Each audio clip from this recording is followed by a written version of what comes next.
नमस्कार दोस्तों। आज हमारा टॉपिक है, बहुत ही रेयर टॉपिक है हमारा। रेयर तो नहीं कह सकते, अब तो ये नॉर्मल हो चुका है और कुछ ज़्यादा ही नॉर्मल हो चुका है। इसका नाम है पैरालिसिस, लकवा या अदंग इसको हम कहते हैं। बहुत ही क्रिटिकल बीमारी होती है। तो आज का टॉपिक हमारा है लकवा। जानते हैं इसके कारण, इसके कंडीशंस, इसके इफ़ेक्ट्स और इसका ट्रीटमेंट। तो अब जैसे जानते हैं कि पैरालिसिस या लकवा, इसके बेसिकली दो कारण मेन होते हैं। पहला होता है इन्फेक्ट और दूसरा होता है हेमाटोमा।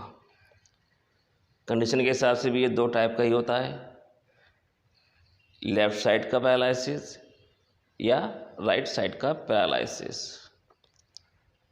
इफ़ेक्ट के हिसाब से भी यह दो टाइप का ही होता है। नंबर 1 पेनफुल और नंबर 2 पेनलेस पैरालिसिस। तो जैसा आप जानते हैं कि क्या चीज़ है पैरालिसिस, क्या है, what is the definition of paralysis. Paralysis एक न्यूरोमस्कुलर डिसऑर्डर होता है। जैसा इसके नाम में से ही हमें लग रहा है, न्यूरो यानी कि ब्रेन की नर्व्स या ब्रेन का वह पार्ट जो कंट्रोल करता है, मस्कुलर यानी कि मसल्स यानी कि ब्रेन का वह पार्ट जो हमारी मसल्स को कंट्रोल करता है, उस तरीके की भी यह बीमारी होती है। यानी कि हमारा दिमाग हमारी मसल्स को कंट्रोल नहीं कर पाता है, इसीलिए उस कैसी कंडीशन को हम लकवा या पैरालिसिस कहते हैं। अब इसके आते हैं मेन टॉपिक पर कि यह होता क्यों है। पहला भाग लेते हैं हम इन्फेक्ट पैरालिसिस। जैसा आप जानते ही हैं, हमारी बॉडी के अंदर बहुत सारी ब्लड वेसल्स होती हैं और इन ब्लड वेसल्स के अंदर खून आता रहता है और खून जाता रहता है। यानी कि जो वेसल्स हैं उनका काम क्या होता है, ब्लड्स को सप्लाई करना, यानी कि उसके अंदर ब्लड बहता रहता है, आता रहता है और जाता रहता है। तो इसी ब्लड के अंदर बहुत सारे केमिकल्स पाए जाते हैं। उनमें से मेन होता है विटामिन के। विटामिन के का क्या काम होता है, यह हमारे ब्लड को गाढ़ा करने का काम करता है। और इसी टाइप से अन्य केमिकल होते हैं, दो केमिकल मेन होते हैं, हेपरिन और प्लाज्मिन। इनका क्या काम होता है, यह हमारे ब्लड को पतला करने का काम करते हैं। यानी कि विटामिन के खून को गाढ़ा कर देता है और हेपरिन और प्लाज्मिन ये खून को पतला कर देते हैं। इन दोनों का काम एक दूसरे का अपोजिट होता है। दोनों का ही होना जरूरी होता है। अगर ऐसा ना हो तो क्या होगा, अगर विटामिन के ज़्यादा है तो खून का बहुत गाढ़ा कर देगा और खून बह ही नहीं पाएगा वेसल्स के अंदर। और प्लाज्मिन और हेपरिन ज़्यादा हो गया तो खून को इतना पतला कर देगा, खून कभी रुक ही नहीं पाएगा। अगर कहीं चोट लग गई तो खून बहता ही चला जाएगा, या कुछ भी डिस्टर्बेंस हो जाए तो ब्लड वेसल्स में ये खून का दौरान या खून का बहना डिस्टर्ब हो जाता है। और भी अन्य कारण होते हैं। हमारी जो ब्लड वेसल्स होती है उसके अंदर प्लेटलेट्स टूटती रहती हैं और जमती रहती है। ये नॉर्मल क्रिया होती है, यह चलता रहता है, प्लेट्स बनती रहते हैं और बिगड़ते रहते हैं और टूटते रहते हैं। और ऐसी एक फाइब्रोजिन, एक रिश्तेदार पार्टिकल होता है, वह भी बनता रहता है और उसी से छोटे छोटे क्लॉट्स बन जाते हैं। नॉर्मल प्रक्रिया होती है, लेकिन इससे कोई नुकसान नहीं होता है। ये खून के साथ बहते रहते हैं। अगर ये कहीं भी जाकर फंस जाए, जो ये थक के जमे खून के ब्लड क्लॉटिंग्स हुई है, अगर ये कहीं भी जाकर थम जाए या रुक जाए तो उससे आगे के हिस्से में ब्लड की सप्लाई रुक जाएगी। अगर ये ब्लड सप्लाई हमारे कंधे में जाके रुक गई तो कंधे में दर्द हो जाएगा, कोहनी में जाके रुक गई तो कोहनी में दर्द हो जाएगा, पेल्विस में जाकर रुक गई तो पेल्विस में जाकर दर्द हो जाएगा, घुटने में, कंधे में, जोड़ों में, कहीं पर भी जाकर यह रुक जाती है, डिस्टर्ब हो जाती है, तो वहीं पर हमारा दर्द चालू हो जाता है। अगर हार्ट के पास जाके रुक गई तो हार्ट की कोई डिसीज़ या कोई डिसऑर्डर या हार्ट फेल भी हो सकता है। हमारे शरीर की सबसे बारीक वेसल्स हार्ट की होती हैं, पर उससे भी बारीक हमारी ब्रेन की होती हैं।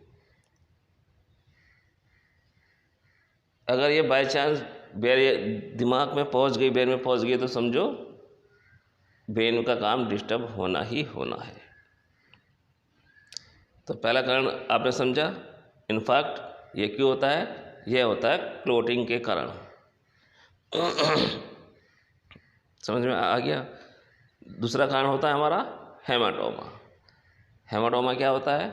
हेमाटोमा होता है खून का बीपी के ऊपर डिपेंड करता है ये, यानी कि हेमाटोमा जैसे इनफैक्ट हमारा क्लोटिंग के कारण होता है, ऐसे हेमाटोमा हमारा बीपी के कारण होता है। आप जानती हैं बीपी क्या होता है? Blood pressure. कैसा ब्लड प्रेशर? यानी कि जो हमारी ब्लड वेसल्स है वह कितना दबाव उनकी सतह पर लगा रहा है, उसे हम बीपी कहते हैं। बीपी दो टाइप का होता है, एक अप एक डाउन। अप को बोलते हैं सिस्टोलिक और डाउन को बोलते हैं डिस्टोलिक। यह नॉर्मली 80 से 120 माना जाता है। अगर हमारा सिस्टोलिक ऊपर वाला यानी कि 120 है, वो 200 या 180 या 200 से ऊपर हो जाए तो यह भी, तो खून का जब प्रेशर आएगा कहाँ 120 है और कहाँ 200, तो वह जो हमारी ब्लड वेसल्स है उस पर बहुत ज़्यादा प्रेशर डालेगा और ब्लड हमारा उन वेसल्स को फाड़ कर बाहर निकल जाएगा।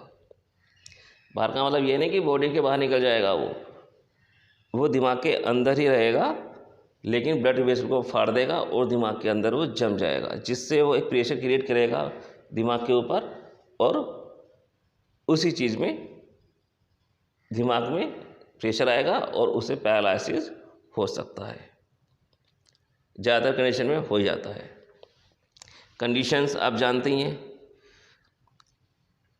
हमारा जो ब्रेन होता है ये दो टाइप का होता है, लेफ़्ट साइड और right side. Left side paralysis और राइट साइड पैरालिसिस। हमारा दिमाग और हमारा बॉडी का जो कोऑर्डिनेशन होता है वह अंग्रेजी भाषा के एक्स लेटर की तरह होता है, यानी कि हमारा बायां हिस्सा, हमारा बायां माइंड दाएं बॉडी को कंट्रोल करता है और दायां माइंड हमारी बाईं बॉडी को कंट्रोल करता है। स्पीच हमारी लेफ़्ट माइंड कंट्रोल करता है। अगर किसी भी इंसान को बाएं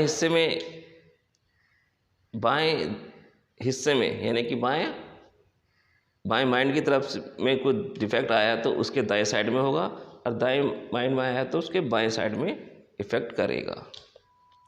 अगर किसी को दाएं में हो मीन्स यानी कि अगर किसी को दाएं हिस्से में हो यानी कि दाएं बॉडी में हो, उसकी आवाज़ भी चली जाए तो इसका मतलब है कि उसे लेफ़्ट और राइट दोनों में ही आया है, उसे दो अटैक हुए हैं। उससे बुझें कि उसे तो नहीं पता चला तो शायद उसे पता ना चला हो, बहुत ही हल्का या बहुत ही रेयर केस में वह आया हो। इफ़ेक्ट दो कारण होते हैं, एक होता है पेनफुल, एक होता है पेनलेस। तो आप जैसा जानते ही हैं हमारा माइंड में बहुत सारी हमारा माइंड हमारी बॉडी को कंट्रोल करता है। तो जो हमारे शरीर से जो भी संदेश हमारे दिमाग को लेकर जो नर्व्स जाती है, जो सिस्टम काम करता है, उसे बोलते हैं हम सेंसेशन सिस्टम, यानी कि सेंसरी नर्वस सिस्टम। हमारे शरीर से हमारे माइंड को जो संदेश लेकर जाती है उसे बोलते हैं सेंसरी सिस्टम। यानी कि अगर हमारे शरीर के किसी भी हिस्से में कुछ प्रॉब्लम्स आई या कट गया तो वह दिमाग को संदेश भेजेगा और दिमाग को दर्द होना चालू हो जाएगा। उसी टाइप से दिमाग से जो संदेश बॉडी में आता है या आदेश बॉडी में आता है उसे बोलते हैं हम मोटर नर्वस सिस्टम। तो इन दोनों से ही हम पता लगाते हैं कि कौन सा हमारा लकवा या पैरालिसिस पेनफुल होगा और कौन सा पेनफुल नहीं होगा। अगर उस बंदे का सेंसरी सिस्टम सही है तो उस बंदे को दर्द होगा। उसके तुम हाथ पैर मोड़ोगे तो उसे दर्द हो सकता है, उसे दिक्कत आ सकती है। अगर उस बंदे का सेंसरी सिस्टम ही रुक गया है तो उसे दर्द बिल्कुल भी नहीं होगा, उसके हाथ पैर कैसे भी मोड़ लो, क्योंकि पूरा दिमाग तक संदेश जा ही नहीं पाएगा। सेंसरी सिस्टम सही है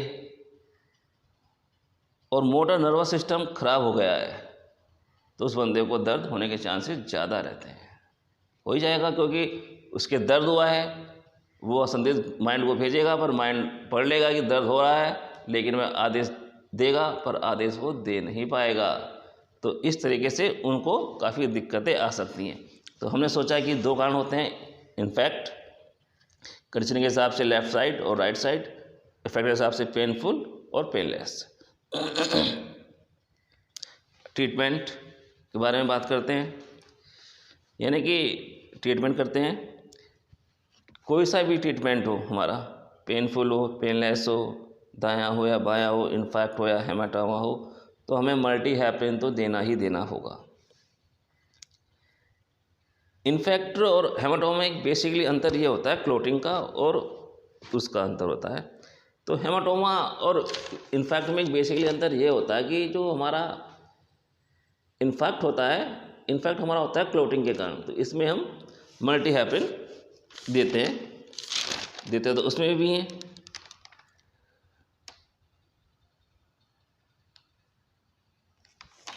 लेकिन हेमाटोमा में क्या हुआ है, इंजरी हुई है तो उसके लिए हम एडवांस इंजरी ट्रीटमेंट देते हैं और उसके 20-25 दिनों के बाद हम, जब हमारी इंजरी रिपेयर हो जाती है उसके बाद हम मल्टी हेपरिन ट्रीटमेंट देते हैं। और हेमाटोमा में साथ साथ ही हम सिस्टोलिक और डिस्टोलिक बीपी भी चेक करते रहते हैं और उसे भी हम सही करते रहते हैं। बीपी बढ़ा हुआ है या कम हुआ है या दोनों ही कम है, दोनों ही कम है, तो कंडीशन के हिसाब से हम उसका ट्रीटमेंट करते हैं। अगर आवाज़ चली गई है तो उसके लिए हम लेफ़्ट साइड में हैमरिंग टेम्पल पॉइंट होता है उसे करते हैं। थोड़ा सा जो कंफर्टेबल जो ऊपर का उठा हुआ हिस्सा है बहुत ही जेंटल तरीके से रबड़ की वो आती है हथौड़ी, उससे चोट मारते हैं या फिर बहुत ही जेंटल तरीके से हम उंगली से भी उस पर हल्की हल्की चोट देते हैं। और पैरालाइज क्लॉकवाइज बहुत ही सधे हुए अंदाज में करना चाहिए और शुक्ला पॉइंट हमें देना चाहिए। तो दोस्तों ये हमारी आज की पहली क्लास थी पैरालिसिस की ऊपर ही।